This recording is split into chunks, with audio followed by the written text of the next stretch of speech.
Ainulindale. En el principio estaba Eru, el único, que en Arda es llamado Ilúvatar. Y primero hizo a los Ainur, los sagrados, que eran vástagos de su pensamiento, y estuvieron con él antes que se hiciera alguna otra cosa. Y les habló y les propuso temas de música. Y cantaron ante él y él se sintió complacido. Pero por mucho tiempo cada uno de ellos cantó solo, o junto con unos pocos, mientras el resto escuchaba. Porque cada uno solo entendía aquella parte de la mente de Ilúvatar de la que provenía él mismo, y eran muy lentos en comprender el canto de sus hermanos. Pero cada vez que escuchaban, alcanzaban una comprensión más profunda, y crecían en unisonancia y armonía. Y sucedió que Ilúvatar convocó a todos los Ainur, y les comunicó un tema poderoso, descubriendo para ellos cosas todavía más grandes y más maravillosas que las reveladas hasta entonces. Y la gloria del principio y el esplendor del final asombraron a los Ainur, de modo que se inclinaron ante Ilúvatar y guardaron silencio. Entonces les dijo Ilúvatar: del tema que os he comunicado, quiero ahora que hagáis, juntos y en armonía, una gran música. Y como os he inflamado con la llama imperecedera, mostraréis vuestros poderes en el adorno de este tema mismo, cada cual con sus propios pensamientos y recursos, si así le place. Pero yo me sentaré y escucharé, y será de mi agrado que por medio de vosotros una gran belleza despierte en canción. Entonces las voces de los Ainur, como de arpas y laudes, pífanos y trompetas, violas y órganos, y como de coros incontables que cantan con palabras, empezaron a convertir el tema de Ilúvatar en una gran música. Y un sonido se elevó de innumerables melodías alternadas, entretejidas en una armonía que iba más allá del oído hasta las profundidades y las alturas, rebosando los espacios de la morada de Ilúvatar. Y al fin la música y el eco de la música desbordaron volcándose en el vacío, y ya no hubo vacío. Nunca desde entonces hicieron los Ainur una música como esta, aunque se ha dicho que los coros de los Ainur y los hijos de Ilúvatar harán ante él una música todavía más grande, después del fin de los días. Entonces los temas de Ilúvatar se tocarán correctamente y tendrán ser en el momento en que aparezcan, pues todos entenderán entonces plenamente la intención del único para cada una de las partes, y conocerán la comprensión de los demás, e Ilúvatar pondrá en los pensamientos de ellos el fuego secreto. Pero ahora Ilúvatar escuchaba sentado, y durante un largo rato le pareció bien, pues no había fallas en la música. Pero a medida que el tema prosperaba, nació un deseo en el corazón de Melkor. Entretejer asuntos de su propia imaginación que no se acordaban con el tema de Ilúvatar, porque intentaba así acrecentar el poder y la gloria de la parte que le había sido asignada. A Melkor, entre los Ainur, le habían sido dados los más grandes dones de poder y conocimiento, y tenía parte en todos los dones de sus hermanos. Con frecuencia había ido solo a los sitios vacíos en busca de la llama imperecedera. Porque grande era el deseo que ardía en él de dar ser a cosas propias, y le parecía que Ilúvatar no se ocupaba del vacío, cuya desnudez le impacientaba. No obstante, no encontró el fuego, porque el fuego está con Ilúvatar. Pero hallándose solo, había empezado a tener pensamientos propios, distintos de los de sus hermanos. Melkor entretejió algunos de estos pensamientos en la música, e inmediatamente una discordancia se alzó en torno, y muchos de los que estaban cerca se desalentaron, se les confundió el pensamiento, y la música vaciló. Pero algunos empezaron a concertar su música con la de Melkor más que con el pensamiento que habían tenido en un principio. Entonces la discordancia de Melkor se extendió todavía más, y las melodías escuchadas antes naufragaron en un mar de sonido turbulento. Pero Ilúvatar continuaba sentado y escuchaba, hasta que pareció que alrededor del trono había estallado una furiosa tormenta, como de aguas oscuras que batallaran entre sí con una cólera infinita que nunca sería apaciguada. Entonces Ilúvatar se puso de pie y los Ainur vieron que sonreía. Y levantó la mano izquierda y un nuevo tema nació en medio de la tormenta, parecido y sin embargo distinto al anterior, y que cobró fuerzas y tenía una nueva belleza. Pero la discordancia de Melkor se elevó rugiendo y luchó con él, y una vez más hubo una guerra de sonidos más violenta que antes, hasta que muchos de los Ainur se desanimaron y no cantaron más, y Melkor predominó. Otra vez se incorporó entonces Ilúvatar, y los Ainur vieron que estaba serio. E Ilúvatar levantó la mano derecha, y he aquí que un tercer tema brotó de la confusión, y era distinto de los otros. Porque pareció al principio dulce y suave, un mero murmullo de sonidos leves en delicadas melodías. pero no pudo ser apagado y adquirió poder y profundidad. Y pareció por último que dos músicas se desenvolvían a un tiempo ante el asiento de Ilúvatar, por completo discordantes. La una era profunda, vasta y hermosa, pero lenta y mezclada con un dolor sin medida que era la fuente principal de su belleza. La música de Melkor había alcanzado ahora una unidad propia, pero era estridente, vana e infinitamente repetida, y poco armónica, pues sonaba como un clamor de múltiples trompetas que bramaran unas pocas notas, todas al unísono. E intentó ahogar a la otra música con una voz violenta, pero pareció que la música de Ilúvatar se apoderaba de algún modo de las notas más triunfantes y las entretejía en su propia solemne estructura. En medio de esta batalla que sacudía las estancias de Ilúvatar y estremecía unos silencios hasta entonces inmutables, Ilúvatar se puso de pie por tercera vez, y era terrible mirarlo a la cara. Levantó entonces ambas manos y en un acorde más profundo que el abismo, más alto que el firmamento, penetrante como la luz de los ojos de Ilúvatar, la música cesó. Entonces Ilúvatar habló, y dijo: Poderosos son los Ainur, y entre ellos el más poderoso es Melkor. Pero sepan él y todos los Ainur que yo soy Ilúvatar. Os mostraré las cosas que habéis cantado y así veréis qué habéis hecho. Y tú, Melkor, verás que ningún tema puede tocarse que no tenga en mí su fuente más profunda, y que nadie puede alterar la música a mi pesar. Porque aquel que lo intente probará que es solo mi instrumento para la creación de cosas más maravillosas todavía, que él no ha imaginado. Entonces los Ainur tuvieron miedo aunque aún no habían comprendido qué les decía Ilúvatar. Y llenóse Melkor de vergüenza, de la que nació un rencor secreto. Pero Ilúvatar se irguió resplandeciente, y se alejó de las hermosas regiones que había hecho para los Ainur. Y los Ainur lo siguieron. Pero cuando llegaron al vacío, Ilúvatar les dijo: Contemplad vuestra música. Y les mostró una escena, dándoles vista donde antes había habido solo oído. Y los Ainur vieron un nuevo mundo hecho visible para ellos, y era un globo en el vacío, y en él se sostenía, aunque no pertenecía al vacío. Y mientras lo miraban y se admiraban, este mundo empezó a desplegar su historia y les pareció que vivía y crecía. Y cuando los Ainur hubieron mirado un rato en silencio, volvió a hablar Ilúvatar. Contemplad vuestra música. Este es vuestro canto y cada uno de vosotros encontrará en él, entre lo que os he propuesto, todas las cosas que en apariencia habéis inventado o añadido. Y tú, Melkor, descubrirás los pensamientos secretos de tu propia mente y entenderás que son solo una parte del todo y tributarios de su gloria. Y muchas otras cosas dijo Ilúvatar a los Ainur en aquella ocasión, y por causa del recuerdo de sus palabras y por el conocimiento que cada uno tenía de la música que él mismo había compuesto, los Ainur saben mucho de lo que era, lo que es y lo que será, y pocas cosas no ven. Sin embargo, algunas cosas hay que no pueden ver, ni a solas ni aun consultándose entre ellos. Porque a nadie más que a sí mismo ha revelado Ilúvatar todo lo que tiene él en reserva y en cada edad aparecen cosas nuevas e imprevistas, pues no proceden del pasado. Y así fue que mientras esta visión del mundo se desplegaba ante ellos, los Ainur vieron que contenía cosas que no habían pensado antes. Y vieron con asombro la llegada de los hijos de Ilúvatar y las estancias preparadas para ellos, y advirtieron que ellos mismos durante la labor de la música habían estado ocupados en la preparación de esta morada, pero ignorando que tuviese algún otro propósito que su propia belleza.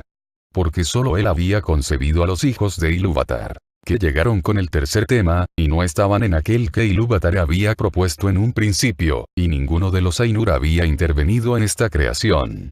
Por tanto, mientras más los contemplaban, más los amaban, pues eran criaturas distintas de ellos mismos, extrañas y libres, en las que veían reflejada de nuevo la mente de Ilúvatar. Y conocieron aún entonces algo más de la sabiduría de Ilúvatar, que de otro modo habría permanecido oculta aún para los Ainur. Ahora bien, los hijos de Ilúvatar son elfos y hombres, los primeros nacidos y los seguidores. Y entre todos los esplendores del mundo, las vastas salas y los espacios, y los carros de fuego, Ilúvatar escogió como morada un sitio en los abismos del tiempo y en medio de las estrellas innumerables. Y puede que esta morada parezca algo pequeña a aquellos que solo consideran la majestad de los Ainur y no su terrible sutileza. Como quien tomara toda la anchura de Arda para levantar allí una columna y la elevar hasta que el cono de la cima fuera más punzante que una aguja. o quien considerara solo la vastedad inconmensurable del mundo, que los Ainur aún están modelando, y no la minuciosa precisión con que dan forma a todas las cosas que en él se encuentran. Pero cuando los Ainur hubieron contemplado esa morada en una visión, y luego de ver a los hijos de Ilúvatar que allí aparecían, muchos de los más poderosos de entre ellos se volcaron en pensamiento y deseo sobre ese sitio. Y de estos Melkor era el principal, como también había sido al comienzo el más grande de los Ainur que participarán en la música. Y fingió, aun ante sí mismo el comienzo, dominando los torbellinos de calor y de frío que lo habían invadido, que deseaba ir allí y ordenarlo todo para beneficio de los hijos de Ilúvatar. Pero lo que en verdad deseaba era someter tanto a elfos como a hombres, pues envidiaba los dones que Ilúvatar les había prometido. Y él mismo deseaba tener súbditos y sirvientes, y ser llamado Señor, y gobernar otras voluntades. Pero los otros Ainur contemplaron esa habitación puesta en los vastos espacios del mundo, que los elfos llaman Arda, la tierra, y los corazones de todos se regocijaron en la luz, y los ojos se les alegraron en la contemplación de tantos colores, aunque el ruido del mar los inquietó sobremanera. Y observaron los vientos y el aire y las materias de que estaba hecha Arda, el hierro y la piedra, la plata y el oro, y muchas otras sustancias, pero de todas ellas el agua fue la que más alabaron. Y dicen los Eldar que el eco de la música de los Ainur vive aún en el agua, más que en ninguna otra sustancia de la tierra. Y muchos de los hijos de Ilúvatar escuchan aún insaciables las voces del mar, aunque todavía no saben lo que oyen. Ahora bien, aquel Ainur a quien los elfos llaman Ulmo, volvió sus pensamientos al agua y de todos, fue a él a quien Ilúvatar dio más instrucción en música. Pero sobre aires y vientos quien más había reflexionado era Manwë, noble de nobles entre los Ainur. En la materia de la tierra había pensado Aule, a quien Ilúvatar había concedido una capacidad y un conocimiento apenas menores que los de Melkor. Aunque lo que deleita y enorgullece a Aule es la tarea de hacer y las cosas hechas, y no la posesión ni su propia maestría. Por tanto Dai nos atesora, y está libre de cuidados, emprendiendo siempre nuevas tareas. E Ilúvatar habló a Ulmo, y dijo: ¿No ves cómo aquí, en este pequeño reino de los abismos del tiempo, Melkor ha declarado la guerra contra tu provincia? Ha concebido un frío crudo e inmoderado, y sin embargo no ha destruido la belleza de tus fuentes, ni la de tus claros estanques. Contempla la nieve y la astuta obra de la escarcha. Melkor ha concebido calores y fuegos sin restricción, y no ha podido marchitar tu deseo ni apoyar por completo la música del mar. Contempla más bien la altura y la gloria de las nubes, y las nieblas siempre cambiantes. Y escucha la caída de la lluvia sobre la tierra. Y en estas nubes eres llevado cerca de Manwë, tu amigo, a quien amas. Respondió entonces Ulmo. En verdad, mi corazón no había imaginado que el agua llegara a ser tan hermosa, ni mis pensamientos secretos habían concebido el copo de nieve, ni había nada en mi música que contuviese la caída de la lluvia. Iré en busca de Manwë, y juntos haremos melodías que serán tu eterno deleite. Y Manwë y Ulmo fueron desde el principio aliados, y en todo cumplieron con fidelidad los propósitos de Ilúvatar. Pero mientras Ulmo hablaba todavía y los Ainur miraban absortos, la visión se apagó y se ocultó a los ojos de todos, y les pareció que en ese momento percibían algo distinto, la oscuridad, que no habían conocido antes excepto en pensamiento. Pero se habían enamorado de la belleza de la visión que allí cobraba ser, y les colmaba la mente. Porque la historia no estaba todavía completa, ni los ciclos del tiempo del todo cumplidos, cuando la visión les fue arrebatada.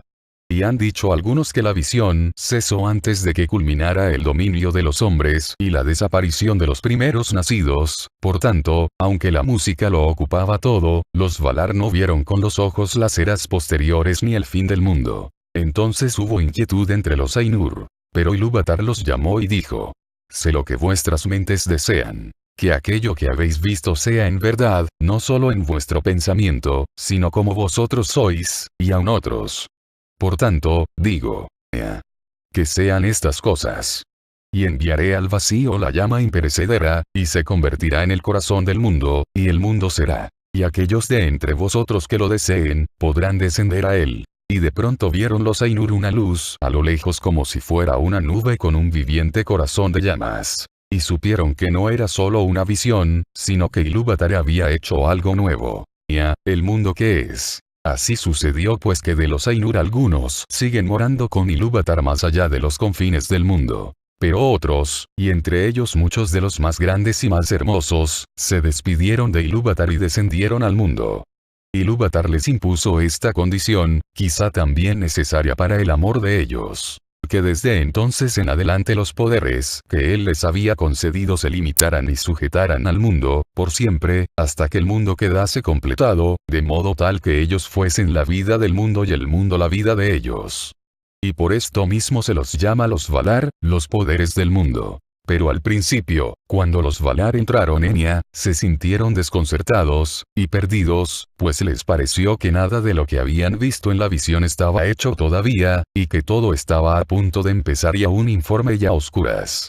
Porque la gran música no había sido sino el desarrollo y la floración del pensamiento en los palacios intemporales, y lo que habían visto, solo una prefiguración. Pero ahora habían entrado en el principio del tiempo, y advertían que el mundo había sido solo precantado y predicho, y que ellos tenían que completarlo. De modo que empezaron sus grandes trabajos en desiertos inconmensurables e inexplorados, y en edades incontables y olvidadas, hasta que en los abismos del tiempo y en medio de las vastas estancias de Enya, hubo una hora y un lugar en los que fue hecha la habitación de los hijos de Ilúvatar. Y en estos trabajos Manwë y Auleyulmo se empeñaron más que otros. Pero Melkor estuvo también allí desde el principio, y se mezclaba en todo lo que se hacía, cambiándolo si le era posible según sus propios deseos y propósitos. Y animó grandes fuegos. Por tanto, mientras la tierra era todavía joven y estaba toda en llamas, Melkor la codició y dijo a los otros Valar: Este será mi reino, y para mí lo designo. Pero Manwë era el hermano de Melkor en la mente de Ilúvatar y el primer instrumento en el segundo tema que Ilúvatar había levantado contra la discordancia de Melkor. Y convocó a muchos espíritus, tanto mayores como menores, que bajaran a los campos de Arda a ayudar a Manwë, temiendo que Melkor pudiera impedir para siempre la culminación de los trabajos, y que la tierra se marchitara antes de florecer. Y Manwë dijo a Melkor: Este reino no lo tomarás para ti injustamente, pues muchos otros han trabajado en él no menos que tú. Y hubo lucha entre Melkor y los otros Valar. Y por esa vez Melkor se retiró y partió a otras regiones donde hizo lo que quiso. Pero no se quitó del corazón el deseo de dominar el reino de Arda. Ahora bien, los Valar tomaron para sí mismos forma y color. Y porque habían sido atraídos al mundo por el amor de los hijos de Ilúvatar, en quienes habían puesto tantas esperanzas, tomaron formas que se asemejaban a lo que habían contemplado en la visión de Ilúvatar, excepto en majestad y en esplendor. Además esas formas proceden del conocimiento que ellos tenían del mundo visible más que del mundo en sí. Y no las necesitan, salvo como necesitamos nosotros el vestido, pues podríamos ir desnudos sin desmedro de nuestro ser. Por tanto los Valar pueden andar, si así les place, sin atuendo, y entonces ni siquiera los Eldar los perciben con claridad, aunque estén presentes. Pero cuando deciden vestirse, algunos Valar toman forma de hombre y otros de mujer. Porque esa diferencia de temperamento la tenían desde el principio, y se encarna en la elección de cada uno, no porque la elección haga de ellos varones o mujeres, sino como el vestido entre nosotros, que puede mostrar al varón o a la mujer pero no los hace. Mas las formas con que los grandes se invisten no son en todo momento como las formas de los reyes y de las reinas de los hijos de Ilúvatar. Porque a veces se visten de acuerdo con sus propios pensamientos, hechos visibles en formas de majestad y temor. Y los Valar convocaron a muchos compañeros, algunos menores, otros tan poderosos como ellos, y juntos trabajaron en el ordenamiento de la tierra y en el apaciguamiento de sus tumultos.